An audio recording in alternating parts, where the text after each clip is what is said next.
Listening to the Non-Del Influencers podcast, brought to you by First Funding. Join host Matt Coles as he delivers powerful conversations to help non-delegated lenders succeed and scale in today's market. All right, everyone, welcome back to the latest episode of Non-Del Influencer podcast. Today, we're going to be talking about what I believe is the most under-leveraged part of being a non-Del in today's market. Super happy to have Stephanie. Stephanie, say hello. Hello, everybody. Nice Awesome. intro music. I know. It gets you jamming, right? Gets Stephanie, me going. What's your title and what's the name of your company? So my name is Stephanie Abercrombie. I work with Equity Solutions for 4.5 years now, which is an appraisal management company. And my title is VP National Sales. Awesome. And so you are on the trade show circuit. That's where we ran into each other. Tell me a little bit about what you work and how you go about angling yourself for a trade show. What's the pre-work that you do and what's the post-work that you do? Because we are entering trade show season. I want to, one of the things I always talk about people is make sure it's impactful for you. And that's just not a good time to go out there and spend 2 to 3 days away from your family. You want to make sure that it's impactful as well. Exactly. So in the old days, when I first started in sales, you kind of went there blind, kind of not knowing, thinking you just meet people. But no, there is groundwork that you lay. You kind of research who's there. And you also, the older you get and the better at sales you get, you realize that, sometimes your client, your exact client is not the only person that can help you. It's other people that can help you in networking and meeting people. So I think the most important thing is to research who's going, figure that out, kind of get the lay of the land, and then show up so you're prepared. Right. So the AMC side of the world is not your first sales job. And what was your first sales job? So I first started, my first sales job was wine sales. That's right. Yes, I worked in the wine business for a lot of years. I would say 16. And then about 9.5 years ago, I transitioned into the appraisal management world. So how does the wine world compare to the non-Del lender world that you're currently working in? Well, first, let me say this. I thought, oh my gosh, working with lenders and that world's going to be so boring. Well, boy, was I wrong. You guys, you guys are not boring by any means. And it's a very good transition. Work with a lot of smart people and get to learn a lot about the industry in all facets. So I love it. So sales is sales no matter what you're selling. So it's the same. You're selling a widget, and a widget is a widget is a widget. You talk about all that to the same day, but it does take a foundation. And I do tell people, I think we've kind of gotten past the hump, right, where everyone says, "Oh, I fell into this job," or But I have a pretty young sales team, and they've all chosen to be in this market. And I think that they're seeing how fruitful it can be career-wise, how fun it could be with regards to the networking and the opportunity to meet a ton of new people. So I do have a young sales team that's doing pretty good about going out and hitting the road and finding a career and not just stumbling into it. So super exciting for the future. I love the younger sales team, and not because I want to be younger or anything, but the young sales team, they're so eager and want to grow. And if they want to learn and they're hungry and they have the time, I love it. Yeah, absolutely. All right. So you and I have talked a couple of times, and I've said to you multiple times, right, that I believe that the AMC relationship really is kind of the hidden gem of moving from that broker to banker world, right? And a lot of people don't really, as far as I know, a lot of lenders that are moving into that space don't take advantage of it. They still rely on the investor relationship that they had with, or the AMC relationship that they had with the investor that they're selling to. Like, oh, I'll just go get approved with XYZ AMC because that's what the investor that I'm selling to used to work with. But for you guys have a little bit of a different approach, and nationwide, great AMC, and some really cool opportunity. I just wanted to see if you could just touch base on that. So partnering with a good AMC is so important. It's that relationship, able to talk openly and freely with your person, that we can compliantly relay it to the appraiser side, but telling us what your goals are and stuff too, so we can help you, best position yourself to close your loans. So everything's great on the AMC world. You can say they all do the same thing. And on one side, yeah, they do. But on the other side, are they prepared? Are they educated? How quickly can they learn something? Do they understand the angle I'm coming from? And also, when everything does go wrong, can they fight for me? Right. And, and that's super important. And that's where relationships come in. So in the wholesale world, right, it's been a couple of years since I've been on that side of the ledger, but I would imagine that they still have to work with the lender that they brokered the loan into. That lender kind of controls the relationship. Like, hey, the appraiser calls that lender and says, hey, I can't do this or I can't do that. But when you are the lender and you are acting as the lender, you get to have that conversation and connect to the AMC directly without having to have that middle third party, right? Yes, exactly. Directly talking to, and it's always good to have a contact and not just a random number, the 1-800 number that you're going to talk to whoever, and they may or may not really care. The good thing about having specific relationships within an AMC is you get to know each other. We understand, the different personalities. It's like super important to be able to reach out to somebody and have that. So let's talk a little bit about what does that look like. A lot of people have told me that it's super complicated, or they had the experience of it being super complicated to establish an AMC relationship in the past. This is going back like 4 or 5 years ago. Yeah. What does it look like for you guys? And talk to me a little bit about if I want to build out my own panel, how does that work? So let's talk about building panels. As long as your lender, your compliance desks allow it, because it is completely compliant if you do it in a compliant way.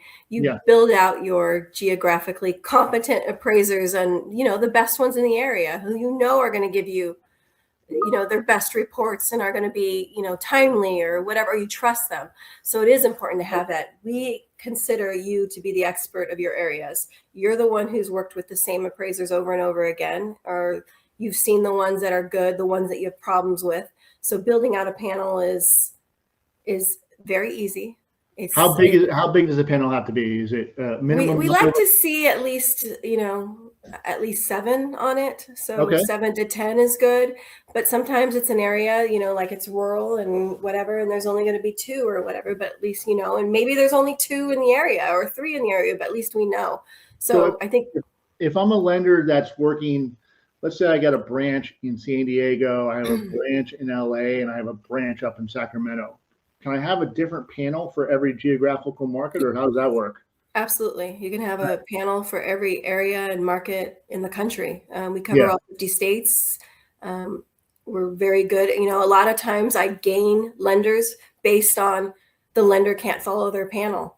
So that's one thing that we're really good at is we make sure you stick to your panel. And if we have to go off panel, we let we got to go off panel because of this, because of mileage, or they all declined. And, it's important that we rotate the panel and we make sure that, you get what you think you're going to get, which is your panel in rotation. Right. And so when you're talking about having the panel, I mean, I know I'm preaching to the choir on this. The reason why this is such an important relationship is, one, it's usually the first time that the borrower is going to actually probably, physically invite somebody into the house. And so, I've had appraisers that have walked in and literally have taken like 30 seconds to look at the house and then come back with a report that I didn't necessarily agree with, a couple of weeks later.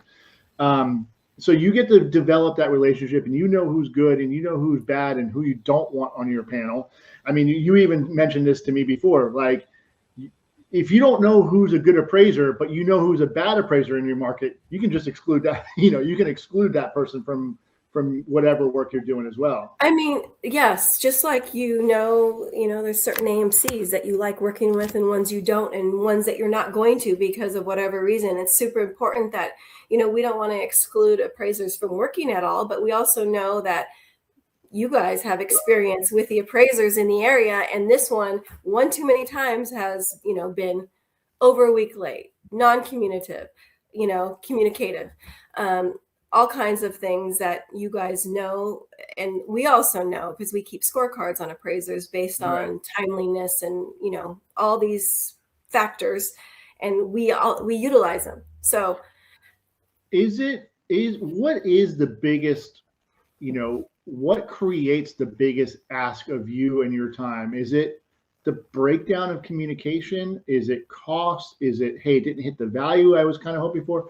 Where do you spend most of your time as a salesperson for an AMC? So it's actually not value. The biggest time I spend, I would love to say it's prospecting and building relationships, but it is building relationships in a different way. It's not with new clients. It's clients that we already have. This is where I spend the most time, is them worried about a deal and this and that and getting it signed, and making sure that they understand the uniqueness of this property. And so I deal a lot with that, and also reading on what they're sending me in the property and making sure we match it with the right appraiser. That's where I spend the most time. Yeah. And the communication piece of it, I know for most people, especially as it gets busier, right? I mean, we saw this when obviously in the 2020, 21, when it got super busy, and you wouldn't hear from an appraiser for 3 or 4 weeks. And you're like, okay, I don't know, when is this inspection going to be done?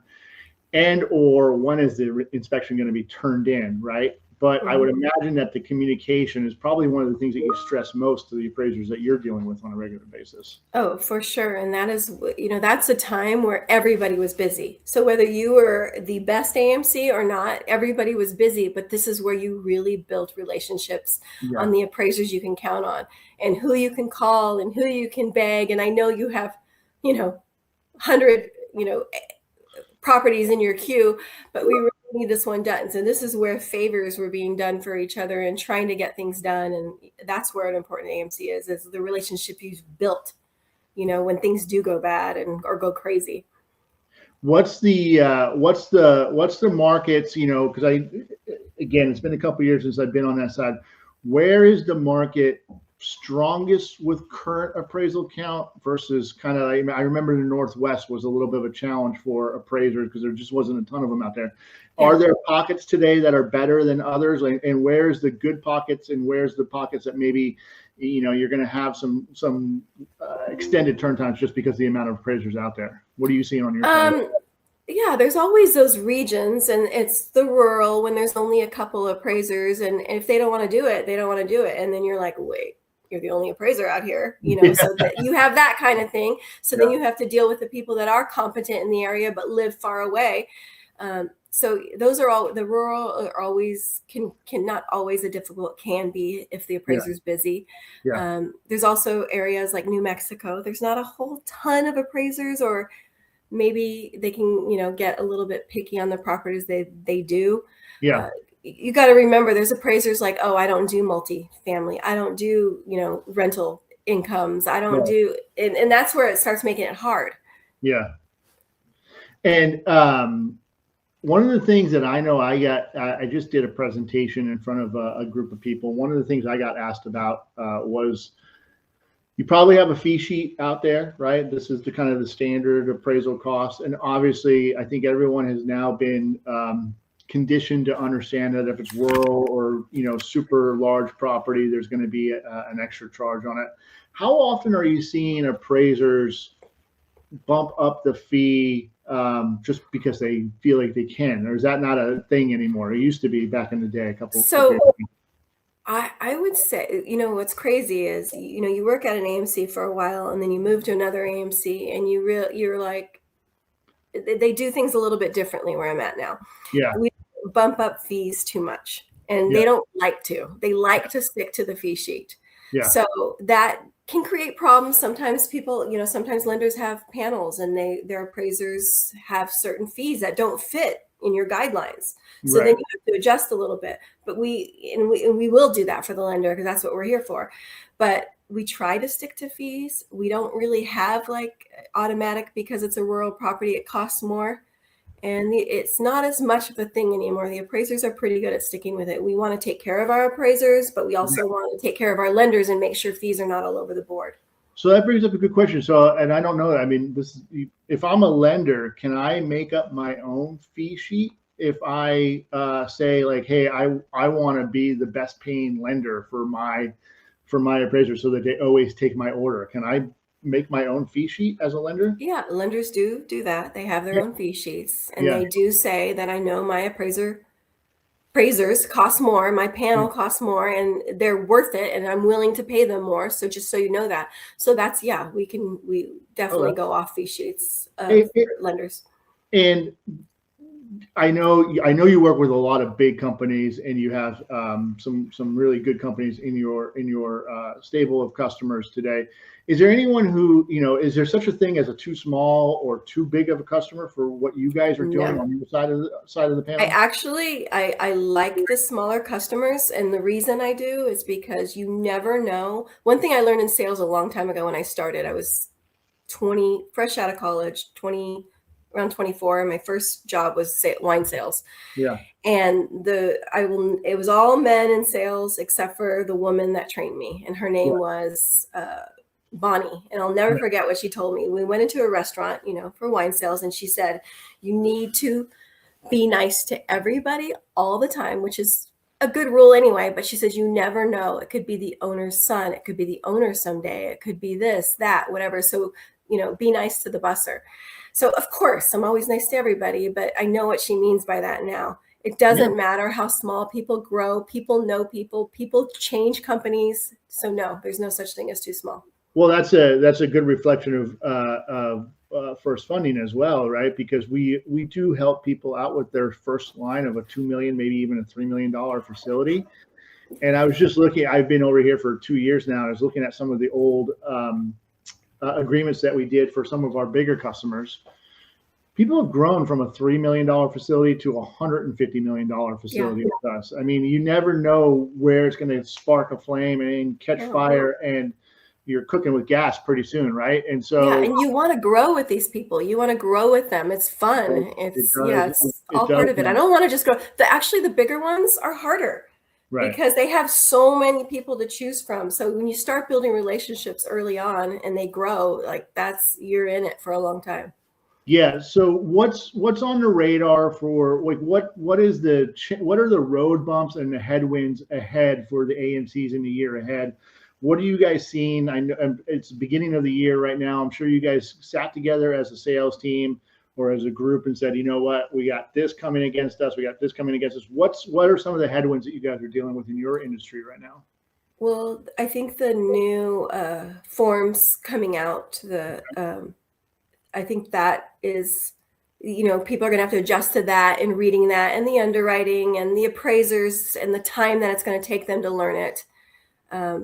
What are some of the new forms? I'm not familiar with it. What is that? What's changing? Of course, I'm going to get a block in my head right now. 3.6 or 3.8. God, I'm going to sound dumb. Yeah. Why right now do I have to get a block when I'm on the camera? 3.6 forms. Those are going to be very, they're coming out. They're going to be super easy for the appraisers. They're trying to streamline it so the forms are all in one. Kind of like, let's compare it to TurboTax. Okay. As you answer questions, forms come up like, oh, you're going to need this form. You're going to need it. So it's going to be easier for the appraisers. It's going to be like one form instead of lenders going in and ordering all these different things. The appraiser is going to be led through it. Yeah.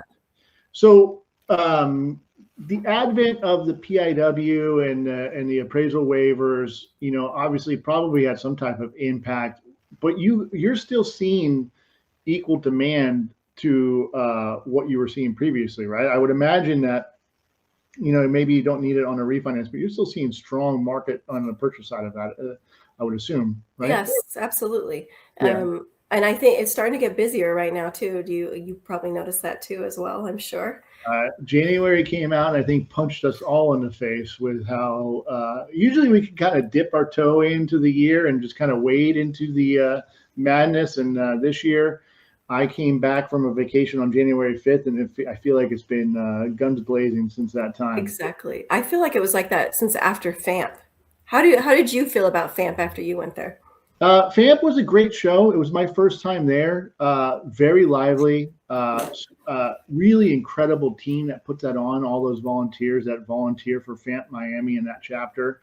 I've had some experience with FAMP as an overall organization, just really powerful state organization, and I think they do a fantastic job. I'm old, so the music was a little bit too loud for me, and I had to step outside and actually have some conversations. But fantastic trade show, super fruitful for us. I'm looking forward to more and more trade shows this year because we do have a positive momentum behind us. I think everyone's, anxious and ready to say, okay, I think we're at the beginning of another good cycle. I do too. Right? I feel like that too. When we went into, so sales is meeting people, relationships, face to face. And then during COVID, we all got used to, we can do really well and not see people. We can still, so it kind of fooled you. And then when I came to this AMC, I thought, you don't really have to get out there that much. You can talk to people in Zoom, you can do that, but no, there's nothing like the connection and meeting people in person. And I do think it's turning around, and also a new phase coming in, and the networking, and that's what's really important. And I think that we're all starting to see that again. Well, it's funny that you say that, because like I mentioned before, I do have a young sales team. Part of the challenge of having a young sales team is that they have not been in an office. They were in school during COVID, right? They were in high school or college during COVID, and everything was remote. And that's just how they were developed, right? From probably the ages of 17 to 22, which many of them are right now. And it's pretty eye-opening for me to be like, no, we're going to go sit down, and we're going to travel. We're going to get And they're not used to it because they're like texting and they have the messaging and they look into the text and all that stuff, and they're seeing people reactions, and things aren't really how they think it is because it's it's a good time though, and people should definitely be getting out there. My previous leadership at the company I was with before always said that it was a belly-to-belly sales. That's what mortgage is. I have been around for long enough in this industry that I'm coming out. I think this is my 26th year in this industry. Yeah. I have seen everyone think that they're going to reinvent the way that mortgage and real estate is done for many, many times. I've seen many cycles of it. And yes, it is changing, but it's still belly-to-belly sales. It's still relationship-driven, and it absolutely is important about who.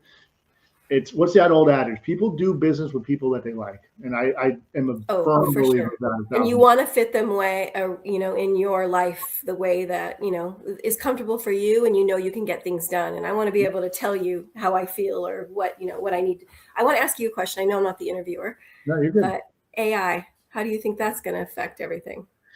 Well, for me, I spend a lot of my time doing a lot of financial reporting and taking a look at trends. As a salesperson, I love trends. I love spotting wins and losses as I'm going along in the month. One of the biggest things that I always failed at in my previous experience was all of a sudden you look up and you got a lender that hasn't done business with you in 60 days. Right?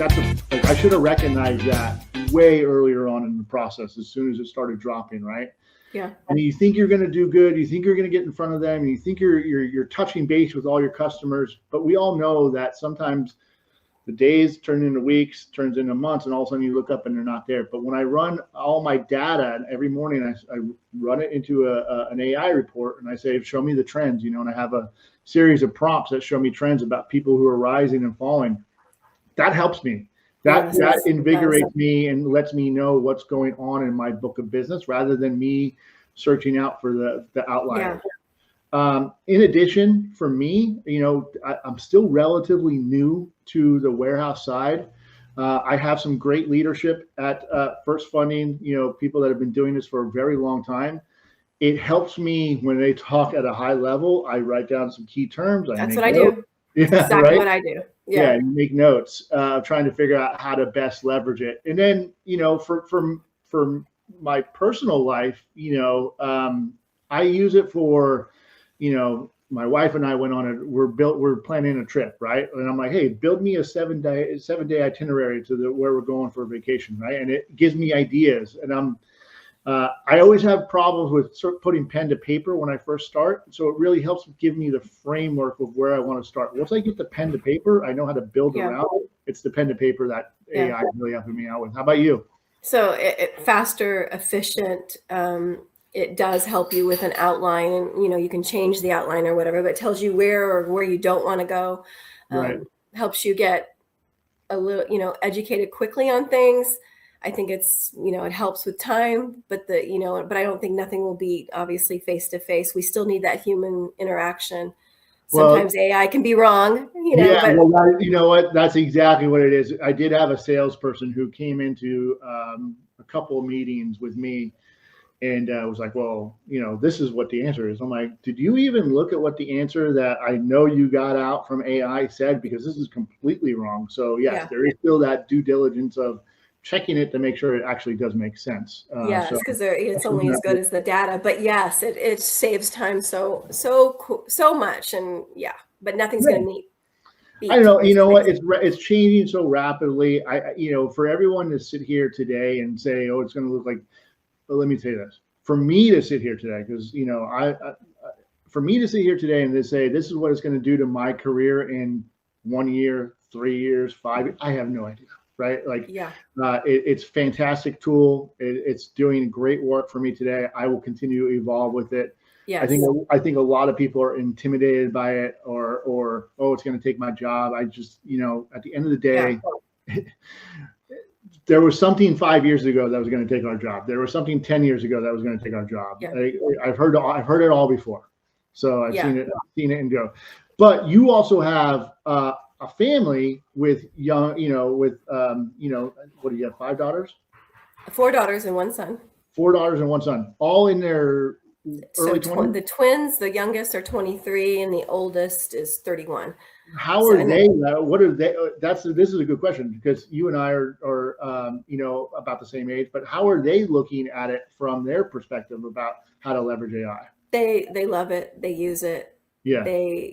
But they also are out, they're all professional adults and they all are out in the field meeting people. I think one thing that I just thought about while you were talking is I think AI is going to help free us up to not be behind a desk so much, to meet more people.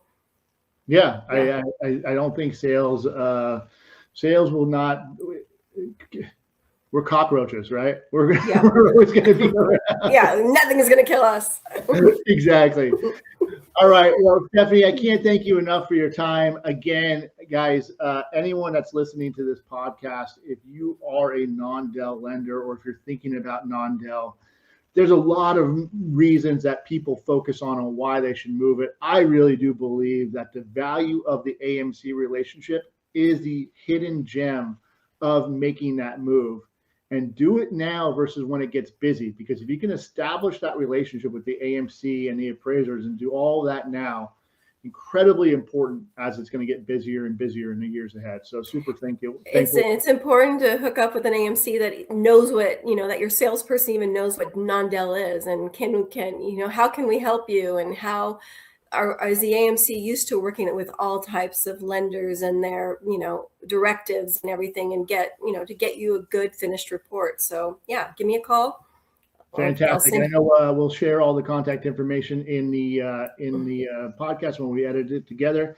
Thank you so much for your time, Stephanie. Really appreciate it. Looking forward to the next episode of the Non-Del Influencer Podcast. Thank you so much. Look forward to seeing you next time. Talk to you soon. Thanks for tuning in to the Non-Del Influencers Podcast, powered by First Funding. For more resources and episodes, visit nondelinfluencers.com.